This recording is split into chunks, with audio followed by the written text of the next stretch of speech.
मेरा नाम सविता है। मैं 30 साल की विवाहित महिला हूँ और मैं दिल्ली में अपने पति महेश के साथ रहती हूँ। मेरे पति रेलवे में गार्ड की नौकरी करते हैं और हम दोनों की लव मैरिज हुई है।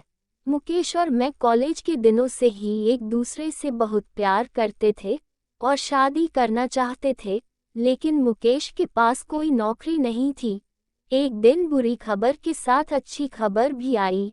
असल में बुरी खबर ये थी कि मुकेश के पिता गुजर गए थे, जो कि रेलवे में नौकरी करते थे, और उनके गुजरने के बाद वो नौकरी मुकेश को मिली। क्योंकि उनके बड़े भाई ज़्यादा पढ़े लिखे नहीं थे, तो मुकेश के पिता के गुजरने के 1 साल बाद हम दोनों शादी के पवित्र बंधन में बंध गए। उसके बाद से हम शहर में रहने लगे और फिर मुकेश मुझे बहुत ही अधिक प्यार करने लगा, जो मैं बता नहीं सकती। एक दिन जब मैं घर पर खाना बना रही थी, तो अचानक से मेरे जेठ जी का कॉल आ गया। मैंने उनको पहचाना नहीं, तो फिर उन्होंने अपना नाम बताया और कहा मुकेश का बड़ा भाई बोल रहा हूँ। वो मुकेश के बारे में पूछने लगे तो मैंने बताया वो काम पर गए हैं।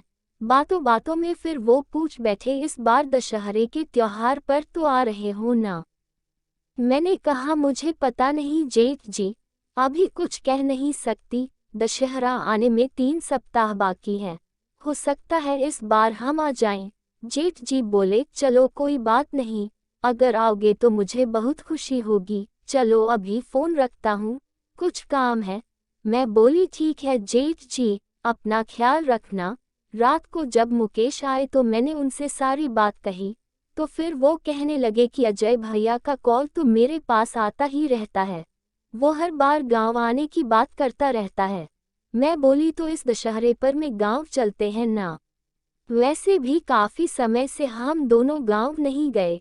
राकेश अरे यार, अब तुम जानती ही हो रेलवे की नौकरी में छुट्टी कम मिलती है। मैं तो एक काम करो, उन्हें कानपुर से दिल्ली कुछ दिनों के लिए बुला लो, कम से कम कुछ दिन साथ तो रहेंगे। मुकेश बोला हाँ तुम ठीक कहती हो, मैं कल ही भैया से बात करता हूँ। मुकेश ने अगले दिन जेठ जी से बात करने के बाद मुझे कॉल करके बताया कि जेठ जी 3 दिन बाद हमारे घर आ रहे हैं और मुझे उनके लिए एक बंद पड़े कमरे को साफ करने के लिए कह दिया। मैंने जेठ जी के लिए कमरा साफ कर दिया। फिर वो जब दूसरे दिन आ गए तो मैंने पैर छूकर उनका आशीर्वाद लिया, फिर उनसे चाय पानी का पूछा। दोस्तों, मैं आपको बता दूं कि मेरे जेठ जी की शादी हो चुकी थी, लेकिन बहुत पहले उनकी बीवी किसी दूसरे के साथ भाग गई थी। उसके बाद उन्होंने दूसरी शादी नहीं की। फिर मैंने जेठ जी को उनका कमरा दिखा दिया। मैंने मुकेश को भी उनके आने की खबर दी और फिर खाना बनाने लगी। इतने में वो नहाने के लिए चले गए। उस समय शाम के करीब 4 बज रहे थे और मैं खाने की टेबल पर उनके लिए खाना लगा रही थी। वो नहाकर आ गए और मैं खाना परोसने लगी। वो बोले तुम नहीं खाओगी, सिर्फ मेरे लिए क्यों परोस रही हो? मैं बोली मैं नहाने के बाद खाऊंगी, आप खा लें, और कुछ चाहिए तो बोल दीजिएगा। वो बोले नहीं, तुम नहा लो, मैं खुद से ले लूँगा। फिर मैं नहाने के लिए चली गई। वापस आई तो देखा कि वो खाना खा चुके थे और बर्तन धो रहे थे। मैं जल्दी से उनके पास गई और उनको बर्तन धोने से रोका और कहा मैं धो लूँगी, आप रहने दो। वो बोले कोई बात नहीं, ये तो मेरा रोज का ही काम है। फिर वो अपने कमरे में जाने लगे। अंदर जाकर उन्होंने मुझे आवाज दी, अरे सुनीता, जरा सुनो, इधर आओ। फिर मैं रूम में गई तो बोले ये लो, तुम्हारे लिए कुछ लाया था। मैंने देखा तो वो 2 पायल थी। मैं काफी खुश हो गई और बोली लेकिन आपको क्या जरूरत थी ये सब लाने की? वो बोले ये तो हमारा रिवाज है, जेठ बहुरिया को कुछ न कुछ तोहफे में दे। मैं बोली ओह, मुझे नहीं पता था, आपको कुछ और चाहिए क्या? वो बोले चाहिए तो था, लेकिन मैं मुकेश को कह दूंगा, तुम जाओ। मैं बोली ठीक है जेठ जी। मैं कमरे से चली गई। उसके बाद रात में मुकेश आया और जेठ जी से मिला। वो दोनों दारू पीते हुए बात कर रहे थे और मैं उनके लिए चखना और रात का खाना भी बना रही थी। जब मैं चखना देने पहुंची तो मुकेश ने मुझसे कहा खाना बन गया क्या? मैं बोली हाँ। बस दाल बनने में देर है। मुकेश बोला कोई बात नहीं, मेरे लिए खाना लगा दो, भैया कुछ देर बाद खाएंगे। मैं बोली अच्छा ठीक है, मैं खाना लगा देती हूँ। मैंने मुकेश के लिए खाना लगा दिया और फिर मुकेश हाथ मुंह धोकर आया और खाने लगा। फिर खाना खाकर वो सोने चला गया। फिर मैंने जेठ जी को खाने के लिए पूछा। उनके कहने पर मैंने खाना लगा दिया। जेठ जी खाना खाकर सो गए। मैं बर्तन धोने लगी। बर्तन धोने के बाद मैंने फ्रिज से ककड़ी निकाल ली जो मुकेश सलाद के लिए लाया था। मैंने एक ककड़ी उसमें से बचा ली थी। किचन में ही मैं ऐसे ही बैठी थी। मैंने ध्यान नहीं दिया कि घर में आज कोई मेहमान भी है। जब मैं उठकर वापस मुड़ी तो मेरे जेठ जी पीछे खड़े थे। उनको देखकर मैं डर गई। फिर वो मेरी ओर बढ़ने लगे। मैं वहां से जाने लगी तो उन्होंने मुझे रोक लिया और बोले कहाँ जा रही हो?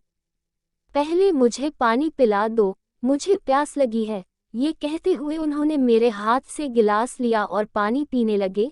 जेठ जी पता नहीं क्या सोच रहे होंगे मेरे बारे में। उसके बाद मैं जब बाहर आई तो जेठ जी वहां से जा चुके थे। फिर मैं भी चुपके से अपने कमरे में जाकर सो गई।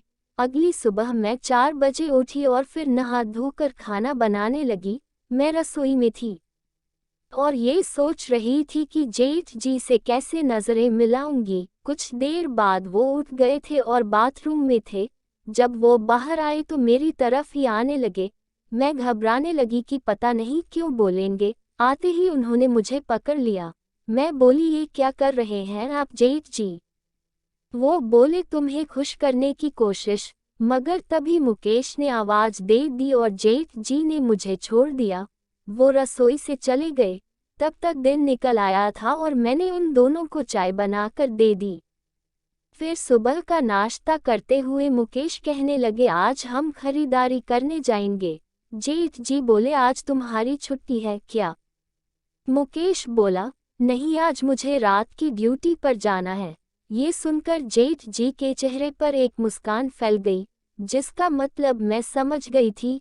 फिर सबने नाश्ता खत्म किया और हम लोग खरीदारी करने के लिए निकल गए। वहां पर लगभग आधा दिन लग गया और हम लोग दोपहर को वापस आए। वापस आने के बाद मैंने थकी हालत में ही दोपहर का खाना बनाया और फिर सब खाना खाकर आराम करने लगे।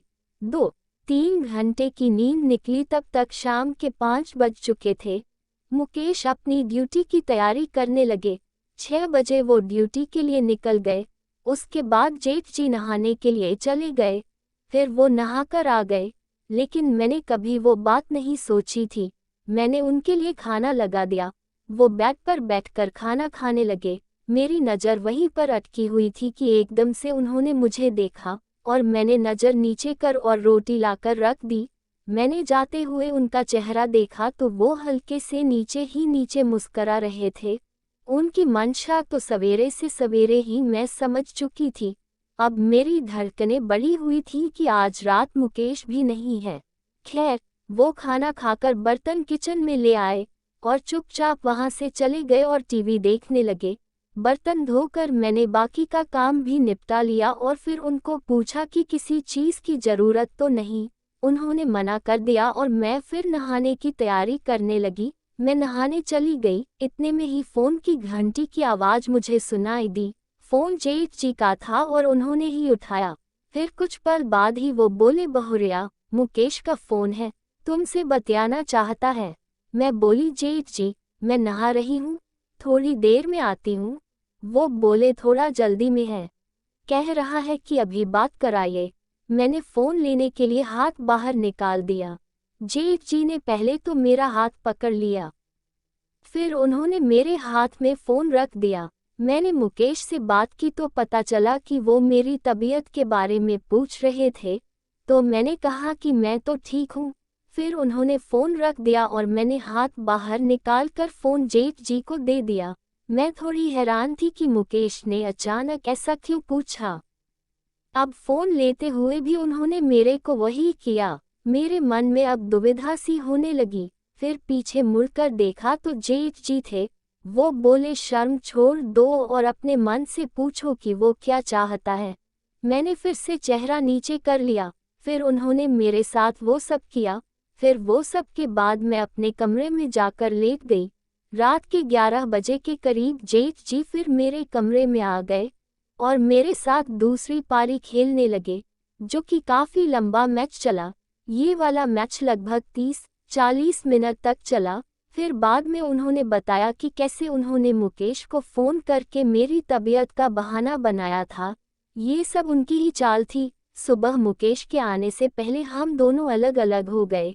लेकिन दोस्तों, एक बात तो मैं ज़रूर कहूँगी कि जेठ जी के जैसा मैच मुकेश जी नहीं खेल पाते थे। दोस्तों, अगर आपको ये कहानी थोड़ी बहुत भी पसंद आई हो तो कमेंट करके ज़रूर बताएं तथा अपने दोस्तों के साथ शेयर करना ना भूलें। और चैनल पर नए हैं तो सब्सक्राइब जरूर करें। धन्यवाद।